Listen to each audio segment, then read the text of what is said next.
Now, we all have our own particular style of not listening. Mine happens to be cutting people off halfway through to complete their sentence for them, not letting them finish before I answer. We interrupt the flow of what people are trying to say in a misguided attempt to try to defend ourselves from feeling any discomfort or pain.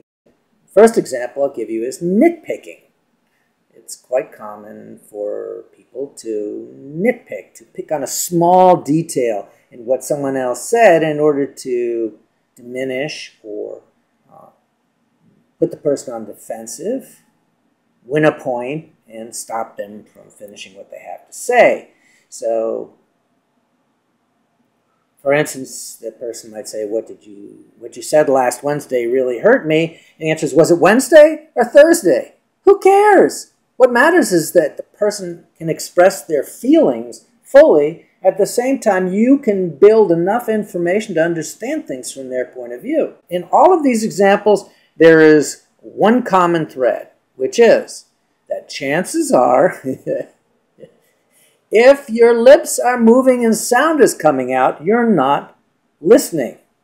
So while they're talking, you shouldn't be talking.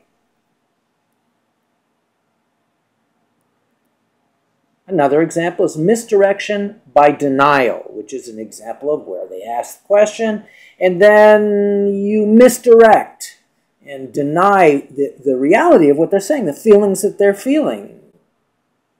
The most famous of which is the reverse, which they actually teach in sales. Now, reverse can be a wonderful tool for getting people to talk more, but it used in a kind of a perverse reverse, it can do the opposite.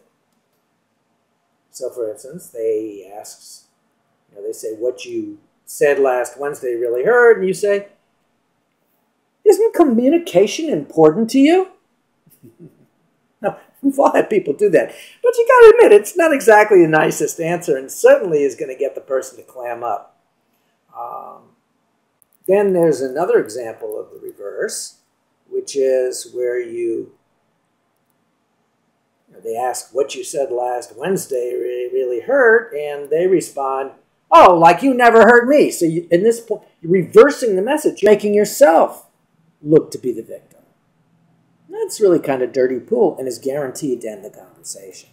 There's overreacting, where they ask a question and you completely overreact, go into a completely defensive posture and retreat. There's cut them off at the pass, where they ask their question and then you make a directive, declarative, strong statement like, stop overreacting.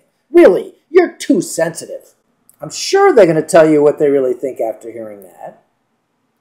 There's messing with their reality, where you respond, oh, I was just kidding.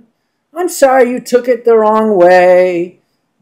This is a very common one. It's one actually that I use sometimes when things get a little tense between me and those I love. But it's not fair because it's, in essence, telling the other person they're crazy the way they see things. Guaranteed to cut off conversation. Is finishing their sentence, another one of my favorites. So it's something like, what you said last week, I hurt your feelings, I know, I'm sorry. Well, that absolves you of having to feel, aren't you a big person? You admit that you did something wrong, but you never got a chance to hear the full depth of their feelings, and you answered the question before you knew what the question really was, which I suppose in your personal life, if you want to do that, that's fine, but in your business life, you cannot afford to do that, or you will have unwanted effects. Here's tell a story.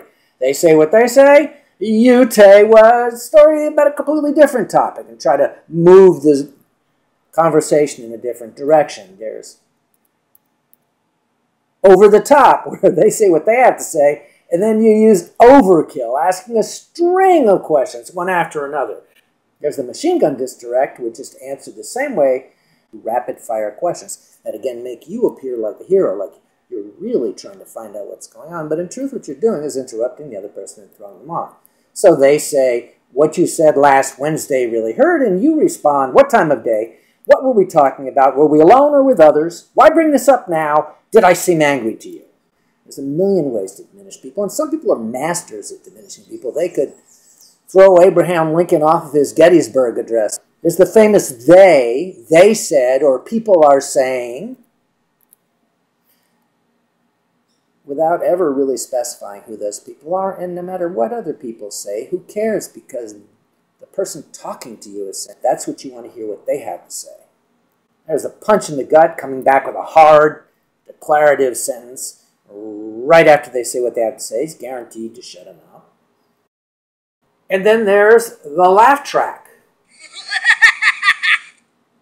which is to consistently laugh all the time when person's saying something. That'll throw someone off. And then there's timing. It's like the master comedian who was asked by someone, what's the secret to good comedy? And he said, please, ask me that question again. And so the person said, what's the secret to good timing?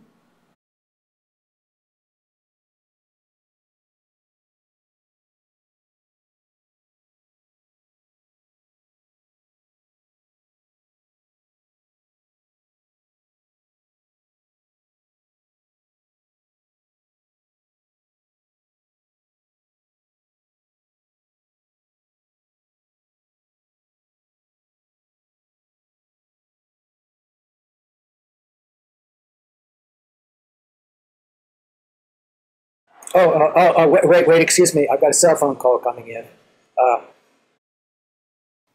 Okay, John, okay. Yeah, hold on just a minute. Look, could everybody please be quiet? I mean, keep the noise down. I've got a phone call here. Shh, okay? Yeah, okay. Well, I don't know. Okay, thanks a lot, John. So you were saying? Oh, wait a minute, another call. Hold on. And then there's active listening, what you should do, which is let them talk, and if they reach a lull in the conversation, or you get the sense, as we discussed, that they're not telling you the full story, you ask soft, leading questions that demand more than just a simple answer to encourage them to keep talking. Things like, I'm so sorry if I had said something to hurt you. What did I say? Can work, but even better, there's, and when I said it, you felt. Do you see the difference? One of them is a little put offish. The other is just kind and leading them in. It's almost nurturing and mothering. Tell me more about last Wednesday. That used to be the old joke about the psychiatrist. In fact, at one time there's a computer program that all it did is say, tell me more about how you feel hurt. So you felt hurt when I said, which is even better. For your assignment, what I want you to do is I want you to sit down and think of 6, that's all, 6 different techniques that you use in listening to other people to end rather than deepen the conversation.